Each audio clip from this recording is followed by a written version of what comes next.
Hey there, historical parents. This is Chuck Taft at USM. I wanted to take this opportunity to say hi to everybody because I haven't seen everybody yet, but also to introduce you to a really important part of the eighth grade experience at University School, which is National History Day. I wanted to kind of give you an overview of the project. Many of you know it because you're NHD survivors, right? But just wanted to give you some ins and outs of it about what the project is, why we do it, some of the philosophy behind it, and also some ways that you can make sure that you're up to speed with this really big project. So let's talk about National History Day. NHD it's a program that's been around since the 1970s. So we're going on over 40 years of this awesome educational curriculum. It was started in Case Western Reserve. It's now headquarters in College Park, Maryland. And what it is a national program of historical research, and it's also a competition at the regional, state, and national level. I love it because I want my young students, I don't even call them students, I call them young historians, and this project allows them to be young historians. The national standards from the National Council of Social Studies for the C3 framework sets up for NHD about inquiry and analyzing and finding resources and analyzing them, about using historical literacy skills, and then also about communicating their conclusions. Same thing with the Wisconsin Standard of the Social Studies. It's really about asking questions, consulting resources, finding answers, and communicating them. That's what we do in history right now, all right, in social studies. A lot of it's about inquiry. My social study nerd friends, because I'm a social studies nerd, we talk about building inquiries. We ask questions, and that's what kind of drives what we're learning about.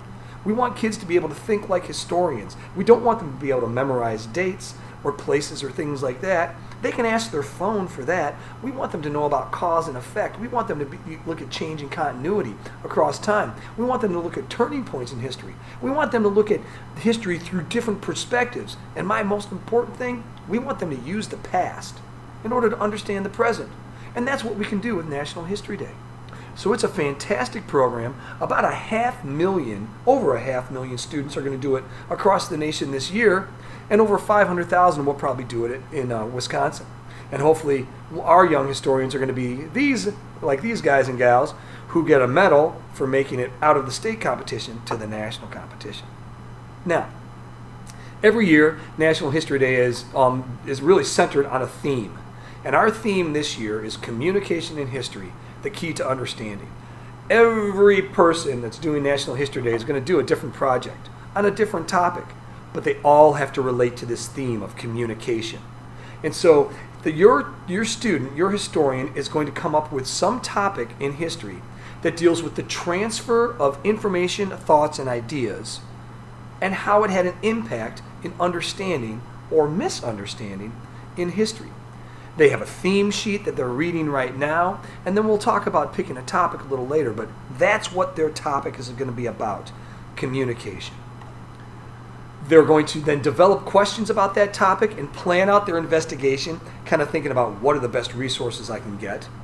They're going to use historical thinking skills to analyze and evaluate those sources. They're going to use that evidence to develop a claim or a thesis and support that claim. Then they're going to communicate their conclusions. They're going to present their project. So it's not like they're doing a report, not just saying what happened. They're saying what happened and so what, why it was important, and they're going to try to prove that with primary and secondary sources. We have checkpoints all along the way. These checkpoints are going to be posted in my classroom. They're on the NHD Google Classroom site, and also your kids are going to have a hard copy of them as well. So this will help them go along the way as to know what they're doing. As you can see on the screen, it's divided into cycles, and we do this in steps.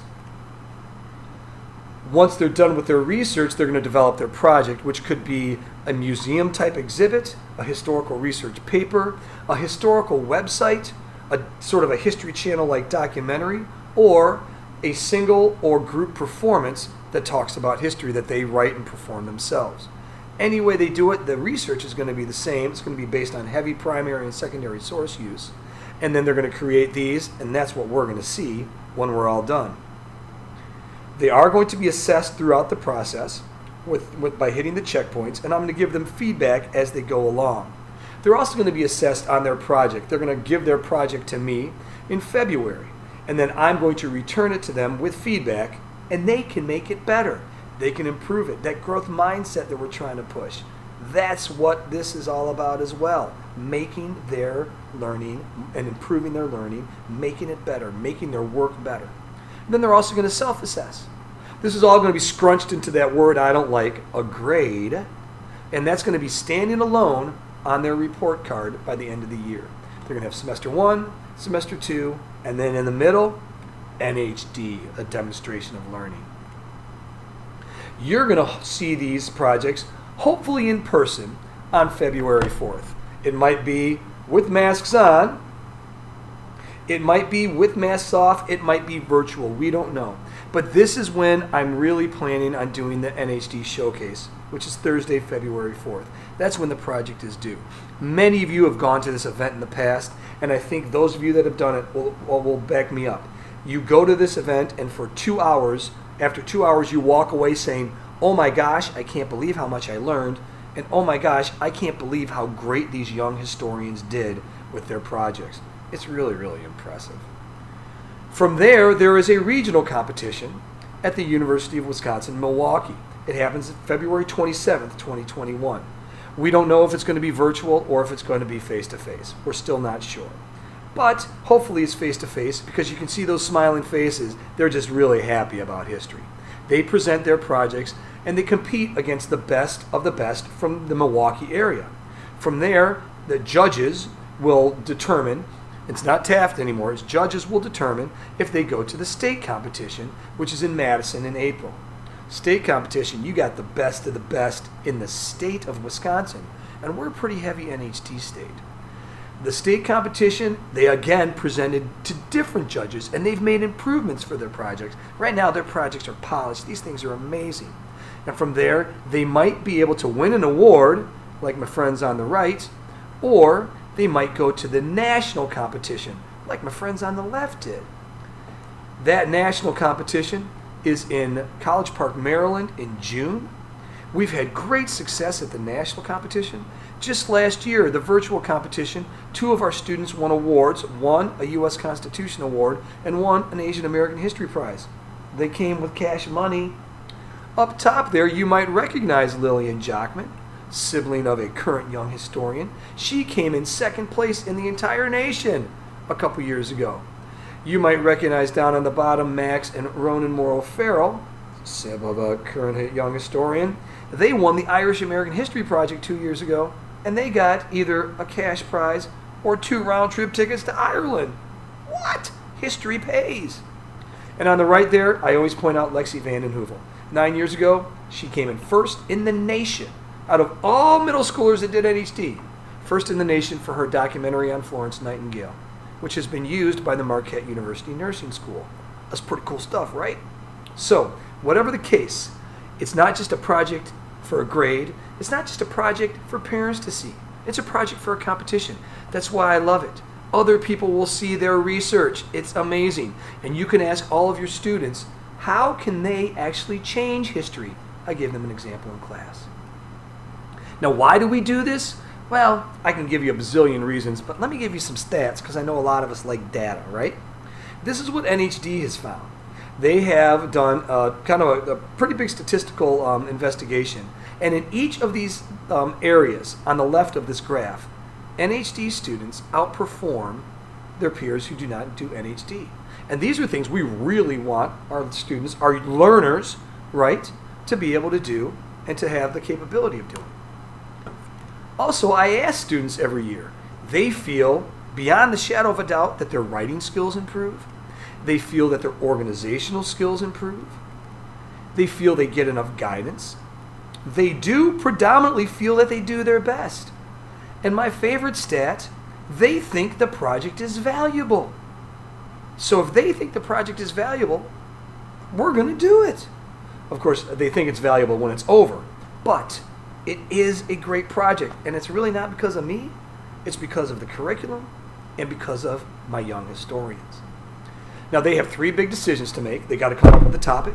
They got to determine if they're going to go solo or a group, and they got to figure out what kind of project they're going to eventually do. The project category happens in December, but the topic and the solo or group, those are the decisions they got to make within the next couple weeks. Their topic has to be about the theme of communication. It's got to be researchable, and they really have to love this topic because they're going to be with it for a long time. When it comes to being in a group or not a group, I tell them to think like they're sailing across a lake. They can sail alone. It's going to be all on them. It's going to be a lot of work on them. They don't have anybody to help them around or help them out necessarily, except for me. But they're their own boss. They're in control. They're in charge. And when they get across that lake, it's going to be a pretty great experience. They can also sail across that lake with some partners. More ideas. They can specialize. It's a little more social, a little more fun, maybe a little less work. And when they make it across that lake, they're going to be able to celebrate. But sometimes in a partnership, they don't make it across the lake. Maybe in the middle of the lake, they want to throw one of them out of the boat, or they might not even get out of port. So, as I tell them, when they group or not group, they have to think about themselves, what kind of learner and person they are, and who they might want to partner with.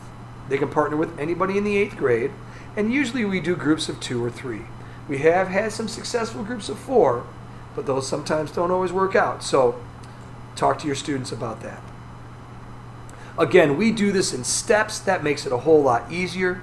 When we take those steps, it's easy to go from one floor to another. We can't do this all at once. We can't do this all in one giant leap. That's why we start in September, and it's not due until February. So what I am asking you to do, my historical parents, is to support your young historian in the NHD process. You can ask me questions, check in on how they're doing, support them by helping them out at the library, getting some really good secondary sources. If possible, if they can travel, possibly getting some primary sources, that's great. I know it's tough in the time of COVID. But the biggest thing is just kind of help them work on this project, keep them on their toes, and let me know if you have any questions or concerns. Again, I thank you very much for supporting your young historian on this NHD journey. It's really, really a great project. If you have anything you need help on, let me know. Again, American History Rules, NHD, National History Day Rules. I hope to see you all soon in person, some way or another. Please take care, stay healthy, stay safe, and we'll see you all soon.